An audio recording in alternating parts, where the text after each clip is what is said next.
ሰላም እንዴት ናችሁ? የውቢ ዩቲዩብ ቤተሰቦች እንዴት ናችሁ? እግዚአብሔር ይመስገን እኔ ደህና ነኝ። ዛሬ የማሳያችሁ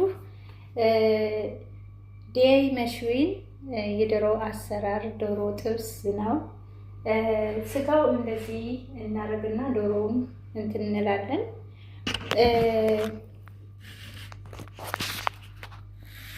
እንደምታዩት ይሄ ስጋው ይህንን ስጋ እንከትፋለን በትላልቁ። መጀመሪያ የሚያስፈልገን ግብአቶች ነጭ ሽንኩርት ሶስ እንሰራለን። ሶስ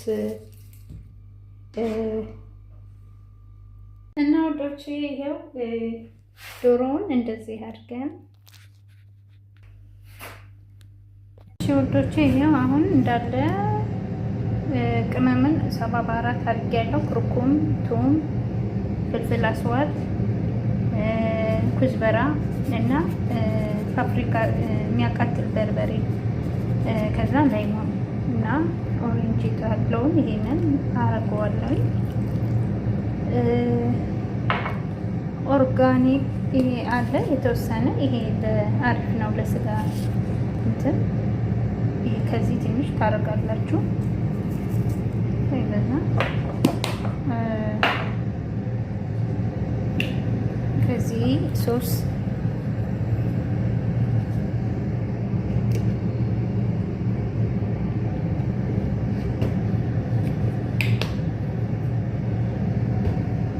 ከዛ እናዋህደዋለን ማለት ነው።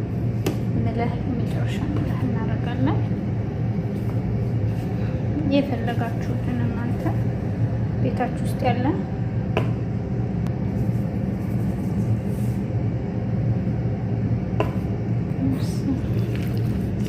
ዘይቱን የተወሰነ አድርጌያለሁ፣ ግን ብዙ አላበዛም። ሰዎቻችን ዘይት ላይ ናቸው። ሰምታችኋል። እኛ ሰዎች ዘይት ብዙ አይወዱም፣ ብዙም ቅባት ነገር አይወዱም። በደረቅ እንደዚህ ነው። ይሄንን እንደዚህ አሽተን እንደዚህ ደባልቀን አንድ ላይ ይቅርታ፣ በጣም በእጄ በአንድ እጄ ስልኬን ስለያዝኩኝ ነው። ትረዱኛላችሁ ብዬ አስባለሁ። እንደዚህ አድርገን ለአንድ ሰዓት ተኩል ፍሪጅ ውስጥ እናስቀምጣለን ማለት ነው። ፌስታል አድርገን እንትን ይሄ ናይሎን አድርገን ማለት ነው። ከዛ ከአንድ ሰዓት ተኩል ምናምን በኋላ አውጥተን በብረት ውስጥ እየከተትን እሳት ውስጥ ፍሩን ውስጥ እንከታለን። ከፈለጋችሁ በሳንዱች ከፈለጋችሁ ደግሞ ሩዝ፣ ነጭ ሩዝ ቀቅላችሁ ሶስ ሰርታችሁ ዶሮ ጥብስ እንደዚህ ማድረግ ማለት ነው። አሁን ፍሪጅ ውስጥ እንከታለን። እንደምታዩት በብረት እንደዚህ እንትን እያልኩት ነው። እንደዚህ አድርገን በኋላ መጨረሻ ላይ ሲጨርስ እንትን ላይ ይከታል ማለት ነው፣ ፍሩን ላይ።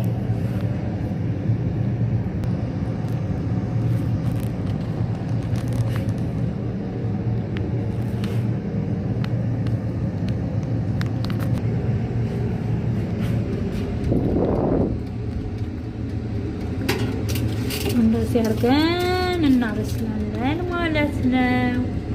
እንዴት አያችሁት? ወደዳችሁት? አሁን ይበስላል። እንደዚህ ነው። ከላይም ከታችም ፍሩኑን መለኮስ አለብን። ይህንን እንዳትጥሉት ማለት ከስጋው የተረፈ ትናንሽዬ ስጋ አለው እና ሶሱ ነው ራሱ በጣም መጨረሻ ላይ የቀረው እንትን ነው። ይሄንን መጥበሻ ላይ እናደርግና እናቁላላውና ትንሽዬ ፍልፍል በረድ እና ተማት አድርገን አብረን ሶስ እንደ ከሩዝ ጋራ ከሆነ ከሩዝ ጋርም እንዲሁም ሳንዱጭም አድርጎ ከስጋው ጋር ስጋው መሽዊን ዶሮ ድርቅ ስለሚል አብሮ ከሱ ጋራ እንሰራለን ማለት ነው። እንትን ሩዝ ጋር መስራትም ይቻላል፣ በሳንዱጭም መስራት ይቻላል ማለት ነው። እና ይሄን እንትን እንዳትሉት አብረን አሁን ልሰራው ነው እኔ ማለት ነው። እዚህ ጋር አብሬ አድርጌ እናገላብጠዋለን። ከስር ውሃ እንዲህ አያችሁት፣ ውሃ ያረኩበት ከስር ውሃ ያረኩበት እኔ ነኝ። ምክንያቱም ከታች ስለተኮስኩት እንዳያቃጥለው እንትኑ እንዳይጨስ ፍሩኑ እንዳይጨስ ነው። እንደዚህ እናገላብጠዋለን። እያገላበጥን ሁሉንም እንትን እንላለን ማለት ነው። ያው ከሰል የሌለ እንደዚህ የኛ ቤታችን ኪችናችን ጠባብ ስለሆነ ከሰል ምናምን በረንዳ ስለሌለ እንደዚህ ነው የምንጠቀመው። ሰው እንትንም ይጠቀማል። እንግዲህ ግን ጥንቃቄ አድርጉ ፍሩን እንዳያቃጥላችሁ። ያው ጨርሰናል በስሎ እዚህ እንደምታዩት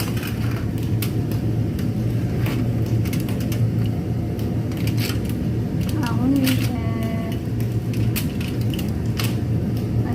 ወይ ሳንዱች 10 ወይ ሩዝ በሶስ